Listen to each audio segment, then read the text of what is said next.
जेलकेम party एक चोचला है। जी हाँ, ये बात मैं नहीं कह रहा हूँ, ये बात कह रही हैं निशा भगत जी। आदिवासी कहे जाने वाली अपने आप को निशा भगत जी आदिवासी समाज से ताल्लुक़ रखती हैं और इनका ये कहना है कि जेलकेम पार्टी एक चोचला है। अब ये बात क्यों बोली हैं, किस लिए बोली हैं, बाज़ाब्ता मैं वीडियो आपको दिखाने वाला हूँ और ये मुंडन भी हो चुकी है। यानी कि ये इनके बाल पर जो यानी कि इनके सर पर सॉरी बाल नहीं हैं। अब क्यों नहीं है? किस लिए ये जो है वो टकला हो गई हैं? तो आखिर में कारण क्या है? जेलकेम पार्टी को लेकर के क्या कुछ कहते नज़र आ रही हैं? जयराम कुमार महतो को लेकर के क्या कुछ कहते नज़र आ रही हैं? मैं आप लोगों के सामने ये वीडियो रखता हूँ। और सबसे पहले ये वीडियो दिखाने वाला हूँ कि वीडियो पहले आप लोग देखिए कि आखिर में ये मुंडन किस लिए हुई है? ये आखिर में टकला किस लिए हुई है? कारण क्या है? धर्मांतरण को लेकर के ईसाई और जो आदिवासी के बीच में ये धर्मांतरण वाला मामला चल रहा है, इन सब सारी चीज़ों को लेकर के। बाकी जेलकेम पार्टी को लेकर के जो बात बोले हैं, पहले आप इस वीडियो को देख लीजिए, फिर हम आगे की बातें करेंगे। वीडियो देखिए। निशा जी, बाल मुंडवाना क्या लोकतंत्र में जायज मांगों को रखने का क्या सार्थक तरीका है? क्या लगा आपको कि आपने एक मतलब कि सुंदरता के इस गहने को परित्याग कर दिया? भारत के इस लोकतंत्र की सबसे बड़ी खूबसूरती है कि अपने अधिकारों का आप मांग कर सकते हैं। अपने अस्मिता को बचाने के लिए आप अपने अधिकारों के साथ, अपने समुदाय के साथ आप आगे आ सकते हैं। इसी तरह से इस लोकतंत्र में इस भारत का संविधान अगर आदिवासी करता है, इस देश का संविधान के तहत आने वाला न्याय का मंदिर सुप्रीम कोर्ट भी कहता है कि आदिवासी इस देश का मूल मालिक है और आदिवासी अस्मिता की रक्षा करना इस देश का लोकतंत्र है। लेकिन इस लोकतंत्र में आदिवासी अस्मिता की हत्या बराबर हो रही है। तो इसलिए हमने अपना ये जो माध्यम चुना है, मुंडन का माध्यम, मुंडन कराने से हमारी जो सरकार है वो कम से कम चेते और आदिवासी बेटा होने का तनिक सा भी एक फ़र्ज अदा करे। लेकिन सिर्फ और सिर्फ इस राज्य के माननीय मुख्यमंत्री इस देश का आदिवासी नेता बनना चाहते हैं, तो ये आदिवासियों का एक प्रण लिया हुआ है कि आदिवासी अस्मिता को जो लोग खिलवाड़ करेंगे उन्हें हमारे सत्ता में रहने का अधिकार नहीं है। हमने एक जवाब दिया है इनको मुंडन के माध्यम से कि हमारी लोकतंत्र में हत्या करना बंद कीजिए। हमारे जल जंगल ज़मीन हमारी आत्मा है, हमारी संस्कृति हमारी आत्मा है, हम ये कहना चाहते हैं। वो तो सही है, लेकिन आप देखेंगे जब हमारे यहाँ लोकतंत्र की परिकल्पना की ही जा रही थी, जब हमारा देश गुलाम था, उस समय महात्मा गांधी ने भी कई तरह के आंदोलन किए थे अंग्रेज़ों के खिलाफ। उन्होंने दांडी यात्रा, कई तरह की यात्राएं की थी। भारत छोड़ो आंदोलन, लोगों को स्वदेशी अपनाने के लिए मजबूर किया गया। मतलब एक तरह से विरोध था इन चीज़ों का, सड़क पर उतर करके चीज़ों को प्रदर्शित करना। लेकिन मेरा सवाल इसलिए था कि स्त्री होना और ऊपर से सौंदर्य का होना, ये कहीं ना कहीं एक दूसरे का पूरक है। अभी स्त्रियां, आज की मॉडर्न लड़कियां अपने बालों पर हजारों खर्च करती हैं, शैम्पू, तरह तरह के कंडीशनर अप्लाई करती हैं, लेकिन आपने इसको हटा दिया।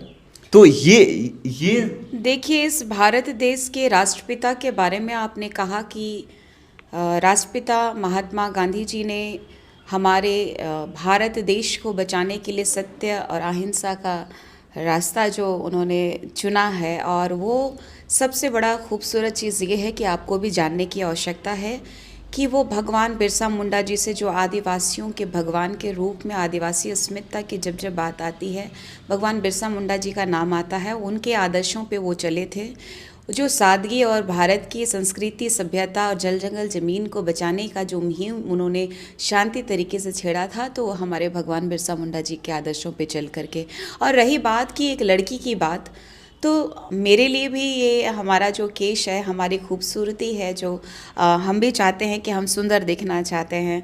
लेकिन मेरे आदिवासी जो हम इस भारत देश के मूल मालिक हैं, आज हमारा जो स्थिति आज दयनीय है, तो इस दयनीय हालात को देखते हुए हमारे आदिवासी अस्मिता को बचाने के लिए हमने अपने सुंदरता को मैंने कुर्बान किया। इसीलिए क्योंकि मेरा बाल मेरा शरीर से बड़ा मेरा आत्मा, जो कि मेरी जल जंगल ज़मीन, जो हमारी संस्कृति, हमारी परंपरा है, उससे बड़ा हमारा ये शरीर और हमारा बाल और हमारी खूबसूरती नहीं है। पदयात्रा हुई है फिलहाल में ही जेएलकेएम के द्वारा डुमरी से राजधानी रांची तक। एक बार तो डुमरी विधायक जयराम महतो अंदर भी छात्रवृत्ति के सवाल को ले रहे थे और बाहर भी उसी स्टाइल में उन्होंने सरकार को चुनौती दिया। तो ये कहीं ना कहीं एक तरह से विरोधाभास लगा कि अंदर भी बाहर भी, लेकिन फिर भी छात्रों को ये आश्वासन नहीं मिल पाया कि अब सुनिश्चित हो कभी नहीं जाएगी मिलेगा, छात्रवृत्ति। कभी नहीं मिलेगा। ये जेल कैम्प पार्टी एक चोचला है।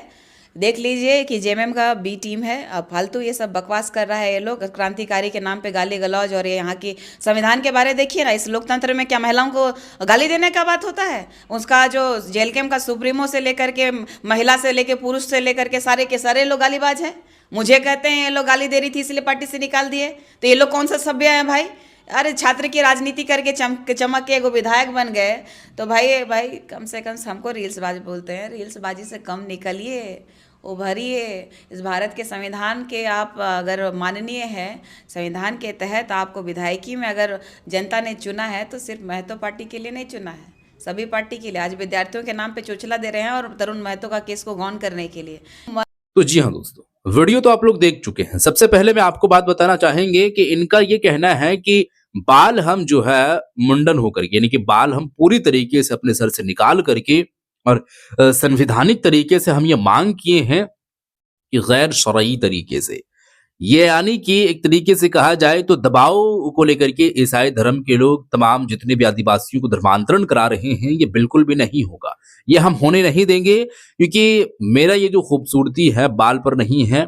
यानी कि ये राज्य को लेकर के, हमारे समाज को लेकर के, जल जंगल जमीन को लेकर के, ये सब सारी चीजों को लेकर के अगर कहा जाए तो मैं इस मामले में कुछ भी नहीं हूं। चाहे हमें कुछ भी करना पड़े हम इसके लिए करेंगे, अब ये हम होने नहीं देंगे। तो इस बात पर ये मुंडन हुई है और ये इनका मांग है। ये एक तरीके से मांग कर रहे हैं और नए यूनिक तरीके से मांग कर रहे हैं ताकि पॉपुलैरिटी इनको मिले, या फिर जो भी इनका एक मकसद है वो इस तरीके से काम करे।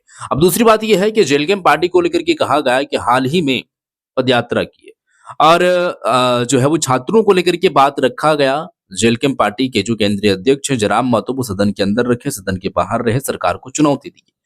पदयात्रा भी 180 किलोमीटर का करते नजर आए हैं।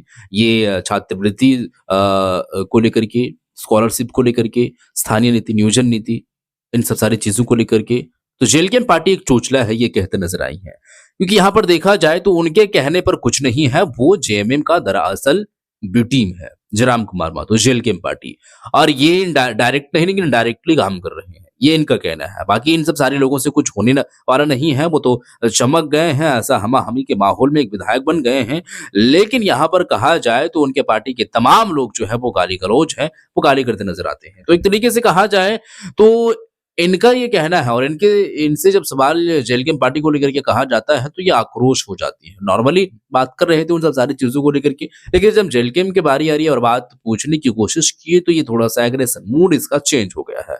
अब क्यों हुआ, किस लिए हुआ, ये बातें हम नहीं जानते हैं, लेकिन बातें आप लोग सुन चुके हैं। अब इन सब सारी चीजों को लेकर के आप लोगों का क्या है कहना, बताइएगा जरूर और इस वीडियो को शेयर कर दीजिएगा। मिलते हैं एक और नई वीडियो के साथ, तब तक के लिए